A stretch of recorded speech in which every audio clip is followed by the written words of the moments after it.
Assalamualaikum warahmatullahi wabarakatuh. Terima kasih atas kesempatan yang telah diberikan. Kami dari kelompok 10 kelas 1B akan mempresentasikan materi tentang perubahan sikap sebagai dampak komunikasi kesehatan.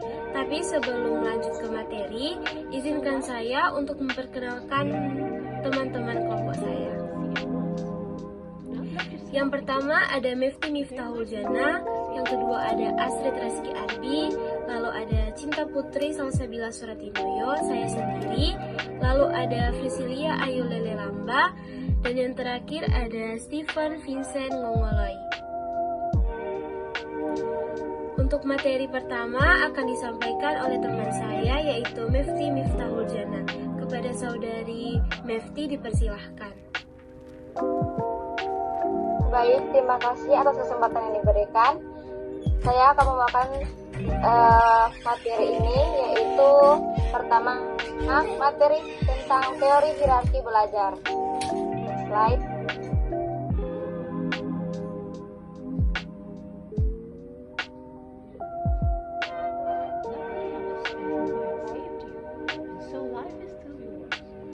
Dalam teori ini ada 3 model, yaitu dalam pembelajaran.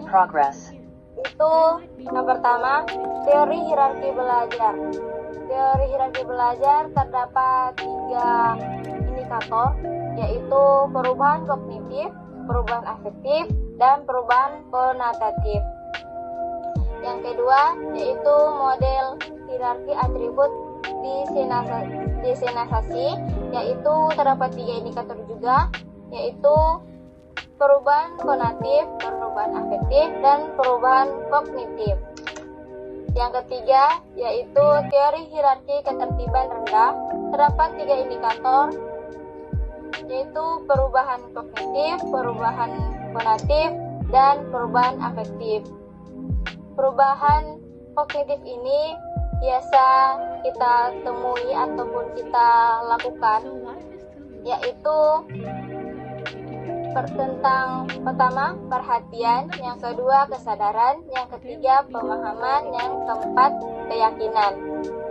Dan untuk perubahan afektif sendiri itu biasa terjadi dalam skala komunikasi seperti sikap, kemudian evaluasi, dan perasaan.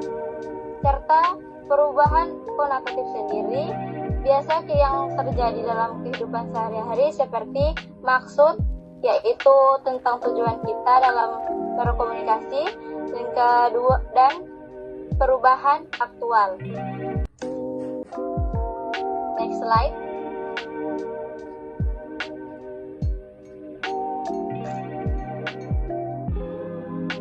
Yang kedua tentang teori elaboration likelihood model. Next slide. Menurut Petty dan Capiopo 1981 menggambarkan teori mereka dalam The Elaboration Likelihood Model untuk memahami proses persuasi mereka mengemukakan ada 2 alur ke arah perubahan sikap. Yang pertama, Central Road, yaitu alur pusat. Yang kedua yaitu Peripheral Road. Dalam Central Road sendiri terdapat 3 indikator, yaitu motivasi, kemampuan, teladan, perilaku. Dan untuk Peripheral Road terdiri dari pertama, timbal balik, yang kedua, konsisten, yang ketiga, bukti sosial, yang keempat, menyukai, yang kelima, otoritas, yang keenam, kelangkaan. Untuk materi selanjutnya akan dibawakan oleh teman saya, yaitu Astrid Rizky Arbi. Teman-teman silakan.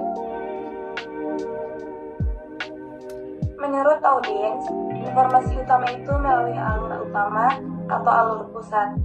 Sedangkan informasi tambahan dalam rangka keputusan ada pada alur periferal.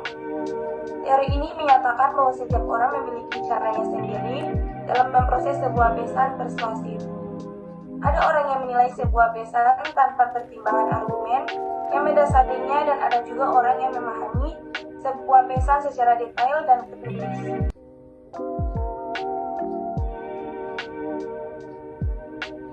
yang ketiga, Transformance Theory.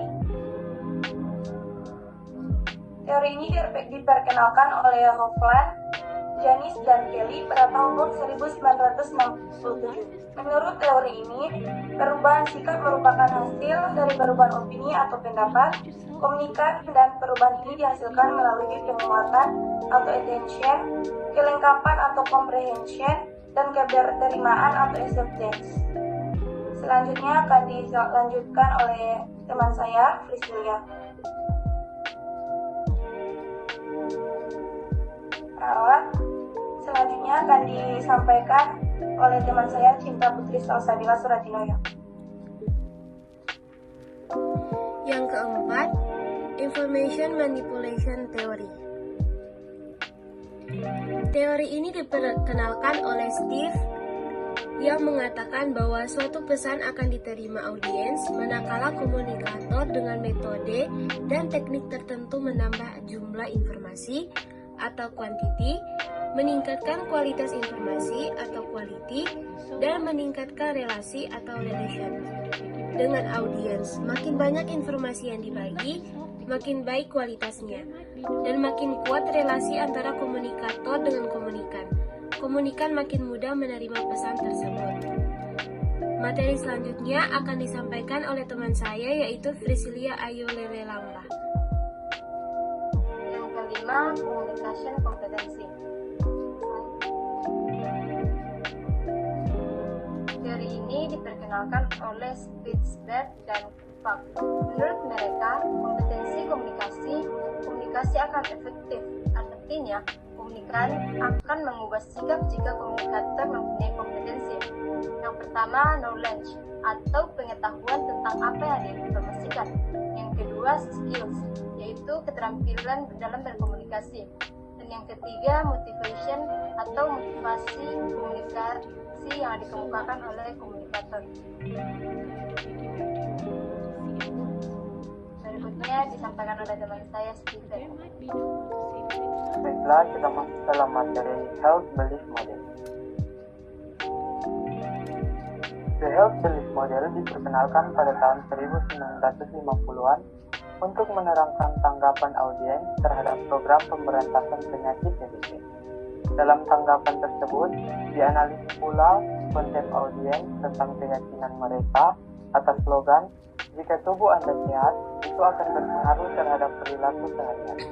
Dengan kata lain, makin tinggi keyakinan individu atas bahaya penyakit TBC, dia akan berusaha untuk mencegah penyakit.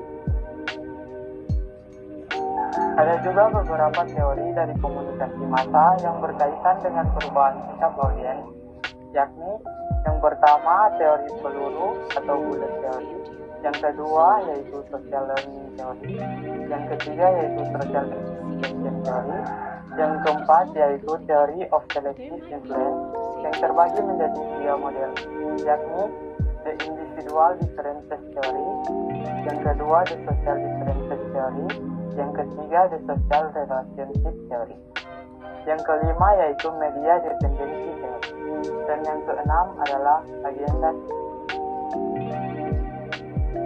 The imagination people have of another, the solid fact of society, by Charles Forsyth. Terima kasih.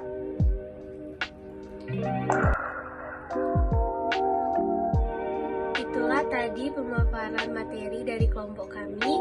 Terima kasih atas perhatiannya. Wassalamualaikum warahmatullahi wabarakatuh.